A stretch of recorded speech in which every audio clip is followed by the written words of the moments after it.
Fossilize, Chapter 2, Pilgrimage, by me, Tales of Tim.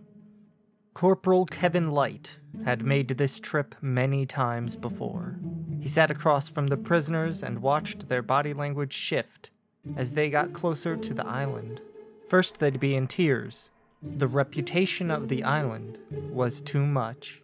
Then the prisoners would try to bargain their way out of going to pilgrimage. Corporal Light and his unit of 6 had never once taken a bribe. In the first few years of using the island as punishment, there had been an incident. An escorting unit had released a prisoner after offered a big payday.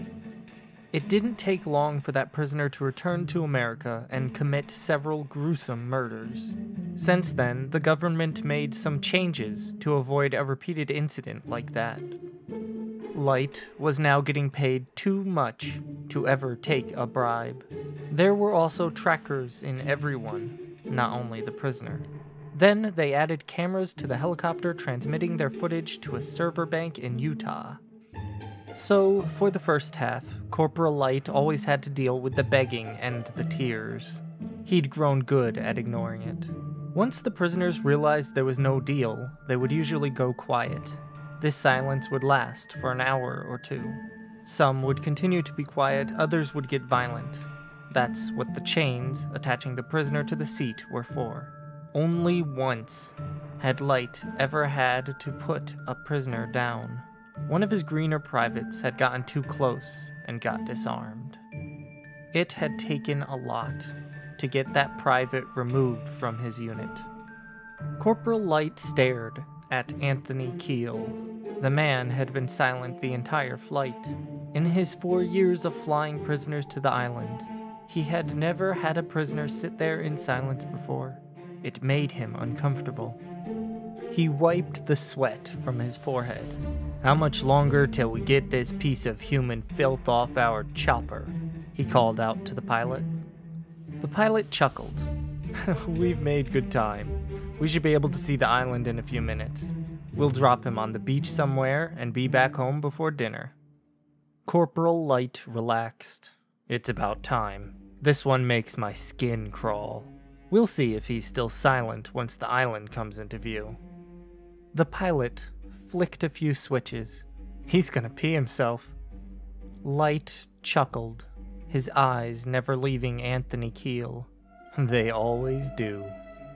Pilgrimage had that effect on people. It had become a story you tell your children. An island of monsters you would be sent to if you were bad was enough to make anyone a law-abiding citizen, especially if it was true. Light had grown up terrified of the island. When he'd gotten word that his assignment was transport to the island, he almost quit right then and there. The only thing that kept him from doing so was the assurance that he would never have to step foot on the island. He had spent weeks leading up to his first trip, learning as much as he could about the island. Nothing he found made him feel any better. The history books say that it was the Polynesians who discovered the island first. They often cite the myth of how Wanui, guardian of the yams, grew mad that his brother had stolen his yams. To protect the yams, Wanui created an island to keep them, called Kahore Hihoki. He then filled it with what translates to feathered death. Corporal Light wasn't one to believe myths and legends, but he'd seen the island. If there was anywhere on Earth that looked ripped from the pages of a myth, it was Pilgrimage. For years, explorers searched for this island, to no avail. In 1942, an American military plane returned with a story of the most uninviting island they'd ever seen. As they approached the island, the weather became worse. Scared they would crash into the pillars of sharp rocks around the island, they turned back.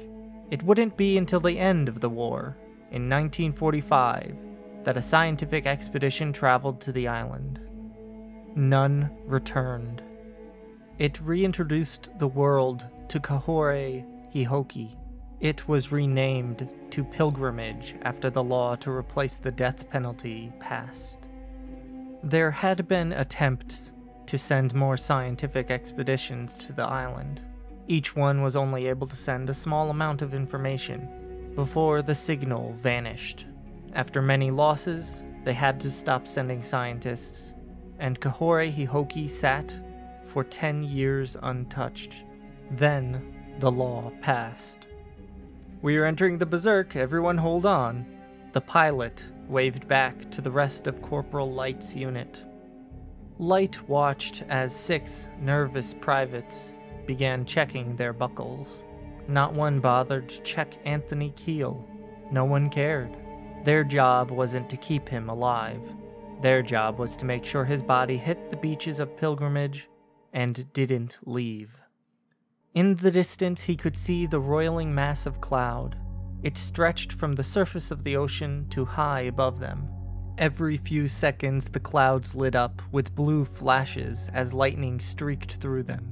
They called these massive storm clouds surrounding the island the Berserk. Flying through it felt like thousands of crazed warriors attacking the chopper at the same time. This was the part of the trip Light never got used to. Every single trip through felt like the helicopter was being torn to pieces. Over time, people invented better transportation through the Berserk.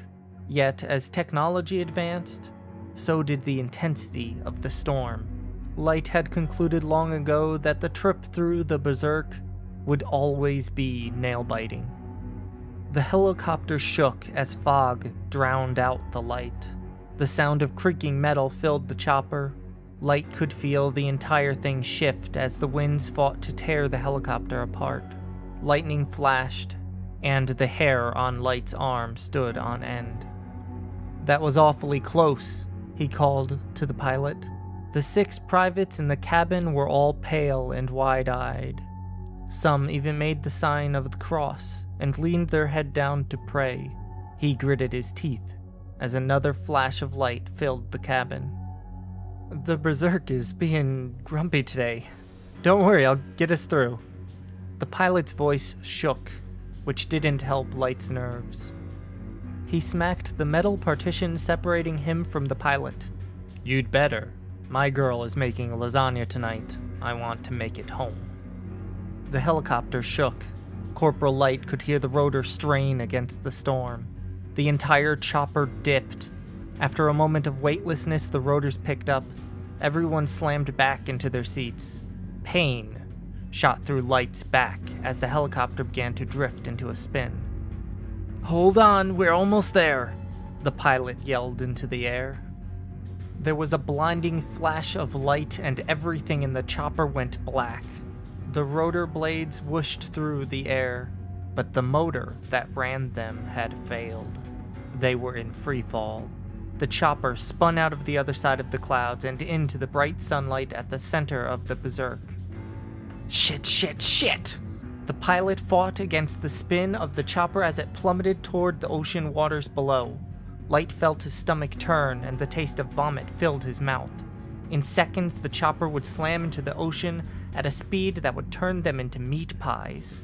He gripped his seat, and for the first time in years, he prayed to God. With a loud pop, the motor started again. The helicopter lurched as it fought against its downward momentum. Light could smell the salt of the ocean before the helicopter began to rise again. The cabin filled with noise as the entire unit made cries of relief and dominance. They had done it. They had fought the Berserk and once again come out unscathed. All they had to do now was drop off the prisoner and head back, which was much easier. Due to how the storm circled the island, travel back through the Berserk was always better. Light sighed in relief. Jesus, that was the worst yet. The pilot leaned back and shot a smile toward Light. "I had it all under control. I'm the best pilot there ever was." Laughter filled the cabin as Light called back. "Can't argue with that. How do you like lasagna? My girl would love to meet the man that saved my life." The pilot gave him a thumbs up. "I'll be there." The chopper turned so everyone in the cabin could see the looming pillars of limestone. These pillars circled the island like bars of a cage. In the small gaps between the pillars, you could make out the massive island. As the chopper rose to make it above the razor-sharp pillars, more of the island came into view. It was like a series of teeth, opening to reveal the dangers inside. Beyond these pillars stretched a ring of ocean filled with powerful currents and coral. From the chopper, you could see the water churn around the coral with a bestial ferocity. It was like the water was alive, waiting for someone to jump in so it could bash them against the coral, and then swallow them whole. Dense jungle covered most of the island. There were a few spots of open fields in which you could see some of the large beasts lumbering around. It had taken a while for people to realize they were dinosaurs, because of their coating of feathers.